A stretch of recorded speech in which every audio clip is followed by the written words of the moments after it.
구약 성경에는 여러분 이게 조금 신학적으로 어려운 표현일 수 있는데요.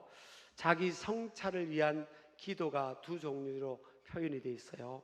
히브리어로는 테필라와 팔랄이라는 그런 두 종류의 기도가 있습니다.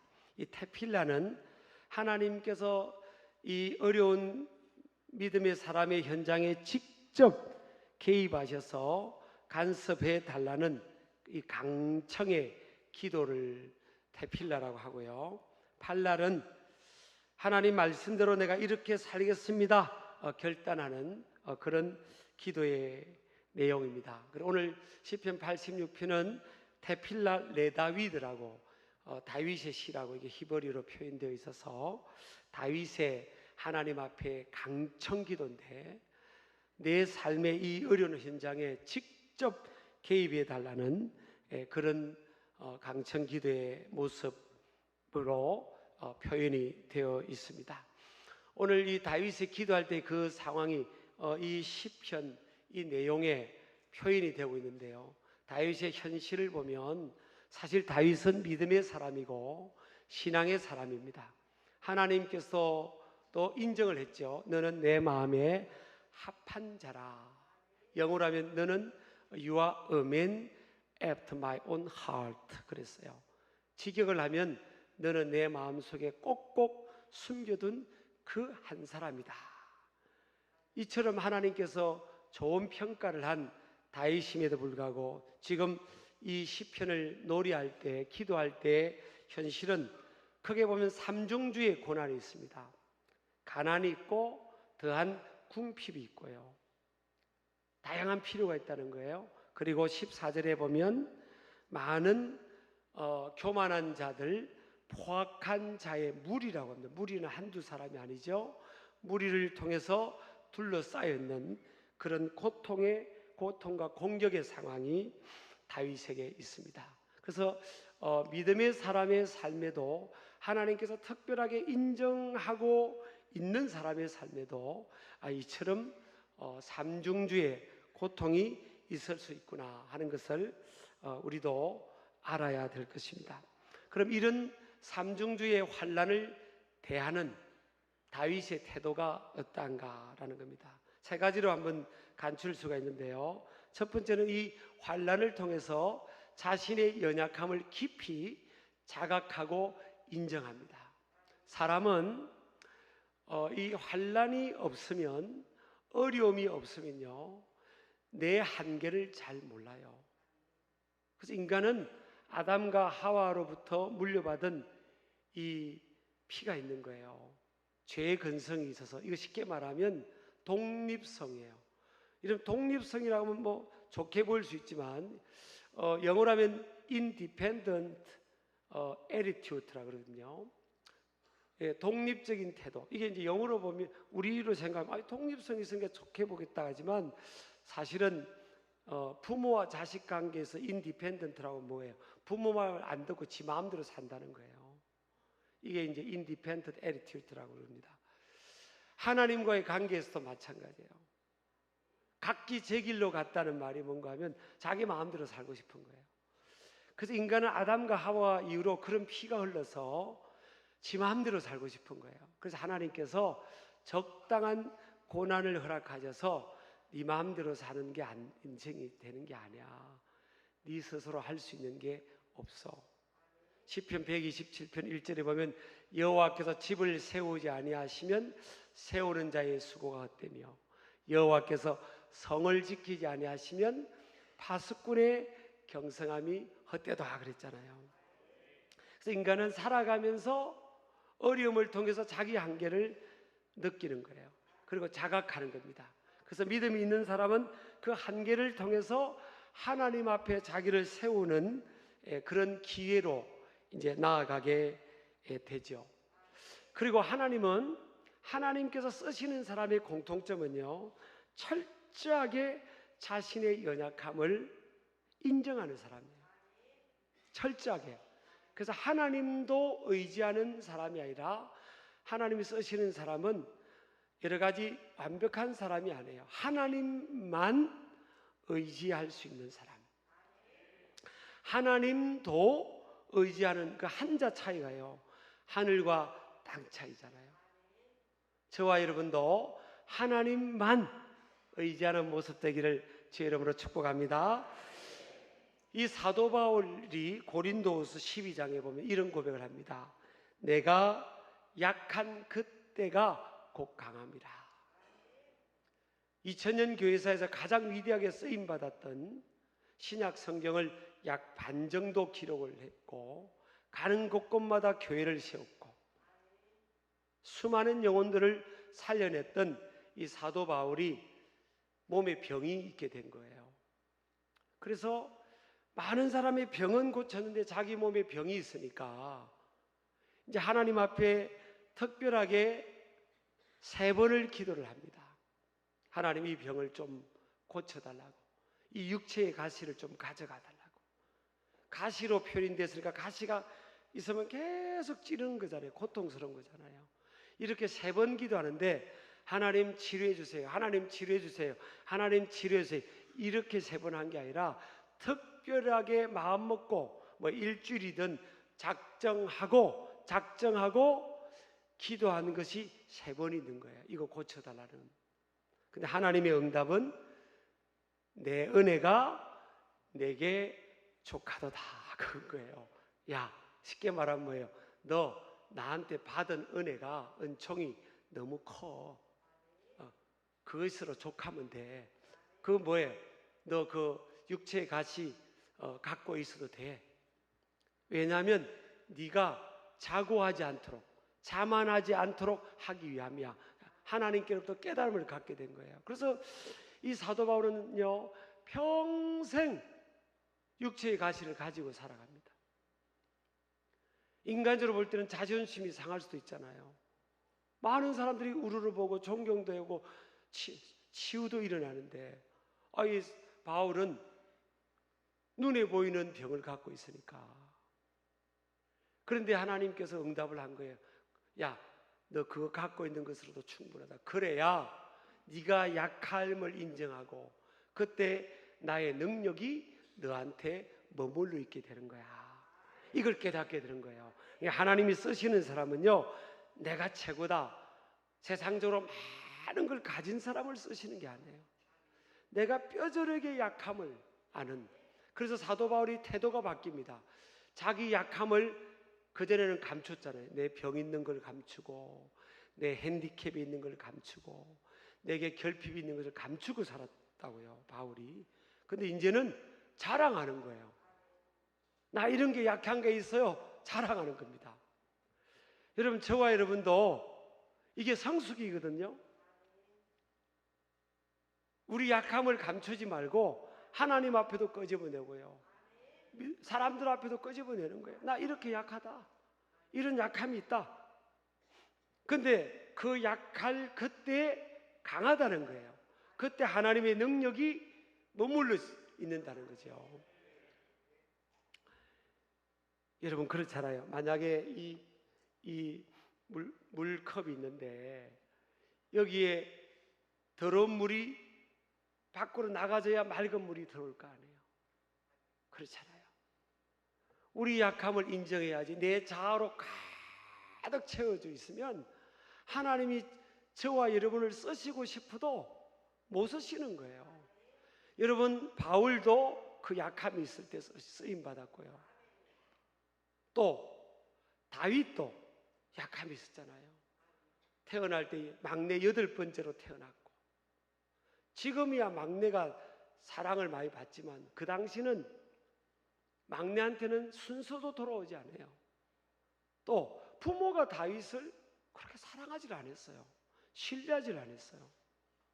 그리고 결혼했는데 장인어른이 다윗을 죽이려고 하는 겁니다. 아니, 이건 있을 수가 없는 상황이 다윗에게 펼쳐진 거예요. 자, 이 상황이었을 때 다윗이 어떻게 합니까? 또 자식이 죽이려고 하는 거예요.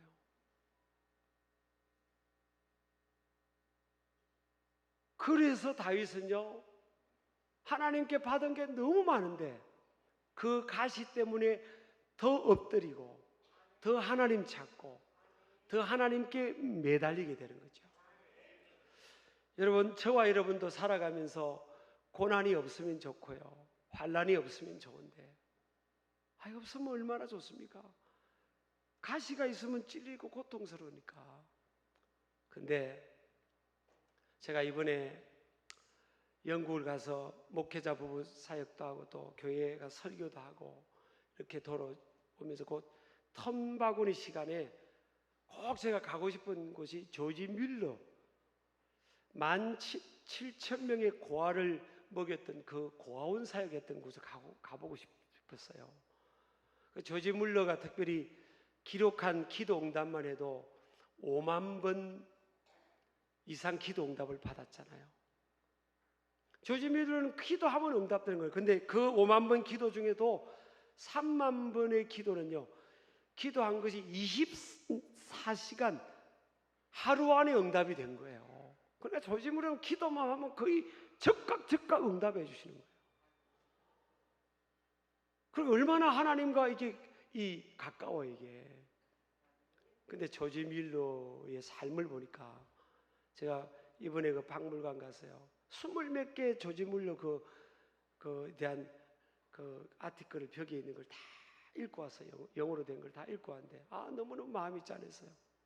자, 자녀를 넷 낳는데요, 그렇게 사랑하는 조지 뮬러인데, 하나님이 사랑하는 조지 뮬러인데, 자녀를 넷 낳는데 두 자녀는 낳자마자 죽어요. 낳자마자. 그러면 생각을, 낳자마자 죽을 것 같으면 왜 임신시켰냐는 거예요. 낳을 때 고생이고 임신했을 때 고생인데, 근데 낳자마자 죽어요. 두 자녀는. 또 한 자녀는 낳은 지 돌 되면서 1년 되고 죽습니다. 1년 되고 데려갈 것 같으면 왜 낳게 하고 왜 키웠냐고요. 또 한 자는, 이 네 번째는 딸인데요, 이 딸은 아빠에게 큰 힘이 됩니다, 사역에. 근데 조지 뮬러보다 10년 먼저 죽습니다, 딸이. 여러분, 부모에게 있어서 자녀가 먼저 하나님 나라 간다 할지라도 이게 떠나는 게 얼마나 고통스럽겠습니까? 이 고통뿐만 아니에요. 조지 뮬러가요, 아내가 먼저 죽습니다.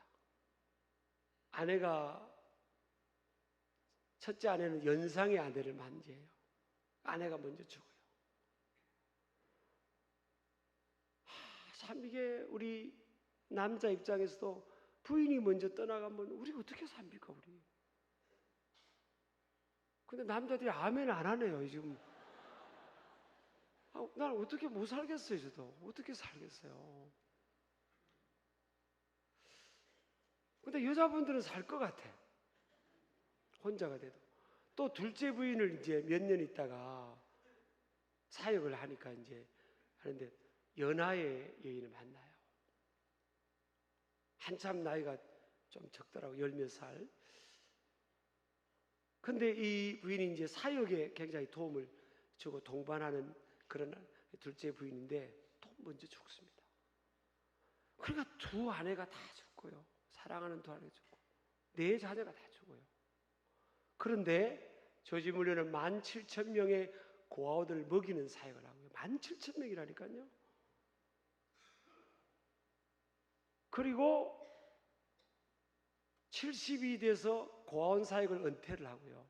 그때부터 17년 동안 87세까지 300만 명에게 전 세계 다니면서 복음을 전해요. 사역으로 막 엄청나게 하나님이 쓰신 거예요. 근데 그렇게 아파요. 제가요, 그 앞에서 가만 제가 생각을 해봤어요. 이게 뭐지 이게? 아니, 하나님이 이렇게 쓰시고 하나님이 함께하고 기도만 하면 즉각 응답하는 이 사람에게 왜 이런 삶의 고통이 있냐는 거예요. 이게 지금 두 가지 트랙으로 가고 있잖아요. 하나는 이렇게 쓰이고 이렇게 기도 응답하시고, 하나는 이렇게 고통이 많은 거예요.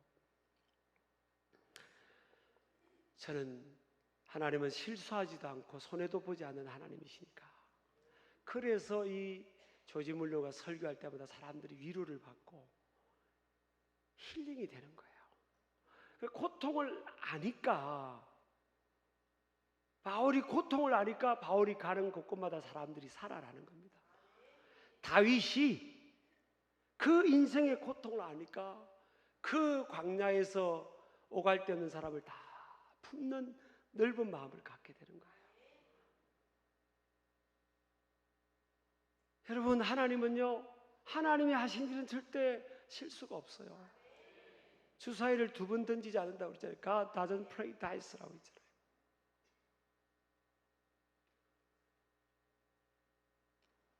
그래서 여러분, 크고 작은 어려움들이 다윗에게 지금 삼중주로 왔는데, 그럼 이 어려움을 다윗이 어떻게 했냐? 자기의 연약함, 한계를 자각하는 시간으로, 그 시간으로 활용한 겁니다. 그래, 내가 할 수 있는 게 없구나. 그러면서 두 번째는요, 하나님께 나아가는 경건에서 답을 찾습니다. 환난은 무엇인가 하면 우리를 겸손케 합니다. 또 환난은 믿음의 사람으로 하여금 하나님께 시선을 향하게 하고요, 환난은 우리 자신의 연약함을 더욱 깨닫게 하고, 환난은 하나님을 더욱 새롭게 만나는 기회이자 매개체가 됩니다.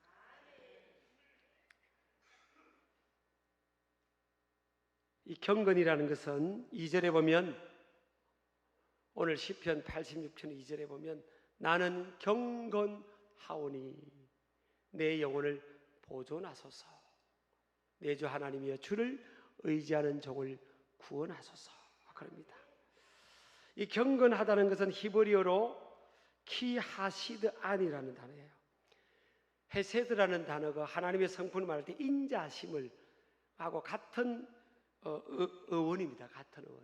그러니까 결국 경건은 뭐예요? 하나님을 만나는 태도와 과정이잖아요. 그걸 통해서 하나님의 인자심, 하나님의 성품. 저는 제가 이걸 묵상하면서 내린 결론은, 하나님의 우리를 향한, 인생을 향한 최종적 궁극적 관심을 알게 됐어요. 하나님의 관심이 뭐냐? 우리는 현실적 어려움의 문제를 해결한 게 우리의 궁극적 관심, 인간은. 하나님의 관심은 뭔지 아세요? 우리가 회복되기를 하는데 뭘 회복해요? 일그러지고 잃어버렸던 하나님의 형상을 회복하기를 원하는 거예요. 하나님의 성품을 회복하기를 원하는 겁니다.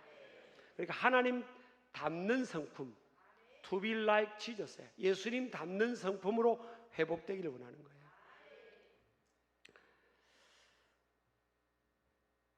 우리 인간은요, 소유, 또 포지션, 힘, 이런 데 관심이 있잖아요. 하나님은 이건 수단이라는 거예요. 수단. 하나님이 일을 하기 위한 수단일 뿐이지, 첫 번째 하나님의 관심은 내가 하나님 닮는 거예요. 아담과 하와가 타락하기 전에는 하나님의 형상으로 지어져서 하나님 닮은 사랑이 있고, 자비가 있고, 친절이 있고, 온유가 있고, 따뜻함이 있고, 섬김이 있고, 이타적인, 다 하나님 닮은 성품이라고요. 죄가 들어와서 이제는 뭐예요? 손가락질하고 미워하고 내 욕심만 챙기고 하는 이 하나님의 형상을 잃어버린, 이게 우리가 어려움을 통해서 하나님은 하나님 앞에 나옴으로 인해서 회복되기를 원하는 거예요. 제가 오늘 기사를 보고 참 깜짝 놀랐네요. 그 세계 제일 갑부 중에 한 사람이 워런 버핏, 재산이 180조예요. 180조. 워런 버핏이 그렇게, 이제 나이도 많이 됐잖아요. 내가 나도 우리 자녀들이 이 180조를 기부할 거라고. 그걸 말하는 걸 듣고 참 도전이 됐어요. 이게 가치관이 분명한 거예요. 그게 목표, 인생의 궁극적 목표가 아니라는 거예요. 참 멋있죠? 저와 여러분 뭐예요? 하나님의 마음을 품고 하나님 닮아간 거예요. 우리가 다윗이 왕이 되어서 다윗이 왕이 되었기 때문에 다윗을 우리가 롤 모델로 삼는 건 아니잖아요. 다윗이 왕이 되었음에도 불구하고 하나님 앞에서 춤을 추면서 예배하는 그 하나님 앞에 겸비하는 그 자세, 어마어마한 하나님 앞에 물질의 복을 받았지만 그것을 하나님 앞에 우리 요즘 돈으로 하면 8,100조는 8,100조 그거를 드리고도 자식에게 나는 이렇게 했지만 너는 더 해도 좋겠다, 그렇게 할 수 있는 그것에 우리가 이 감동을 받는 거잖아요. 그 우리가 착각하면 안 되는 겁니다. 내가 어떤 표지신이 있기 때문에 사람들이 내 밑에 쩔쩔 맬 거야, 그게 절대 아니에요.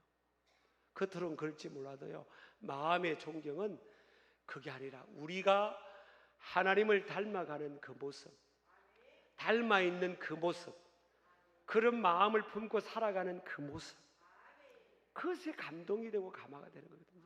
그것이 하나님의 또 궁극적인 목적인 줄 믿으시기 바랍니다. 이게 하나님 아버지의 마음인데 이런 마음이 저절로 되냐고요. 나 하나님 닮고 싶어요, 나 예수님 닮고 싶어요 라고 되냐고요. 하나님을 만나야 바뀌는데, 우리가 사람이 부부간에도 그렇죠. 부부끼리 잘 행복하게 사시죠? 제가 목회하다 보면 많은 사람을 만나잖아요. 근데 어떤 때는 그 속내를 이야기하시는 분도 계시잖아요. 전임 목회지의 어떤 군사님이 그러셨어요. 목사님, 나는 우리 남편 미워 죽겠어요. 그러는 거예요. 몸에 좋은 것이 있으면요, 다 자기 입에 다 집어넣는다는 거예요. 심지어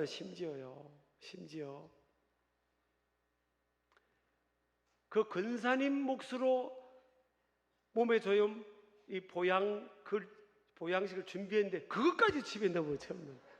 그래서 이제 같이 누워있다가 하도 미워가지고 다리를 그냥 차버렸다. 그냥 침대에 떨어지라고 그 이야기를 하더라고요. 사람은 다 자기중심적이거든요. 근데 이게 마음 먹는다고 바뀌는 게 아니에요. 근데 부부가 서로 행복하게 서로 섬기며 사는 사람은요, 부부가 닮는다는 말이 있잖아요. 그게 같이 사랑하면 그게 얼굴이 닮는 거예요. 우리가 인생은요, 저절로 하나님을 찾지 않아요. 어려움과 고난을 통해 하나님을 찾는 거예요. 어려움과 고난 속에서 하나님을 찾으면서 그 경건을 통해서 하나님을 만나는 사건을 통해서 우리는 하나님을 닮아가는 거예요. 내가 가까이 하는 사람을 만나고 가까이 하는 대상을 닮아가게 돼 있는 거예요.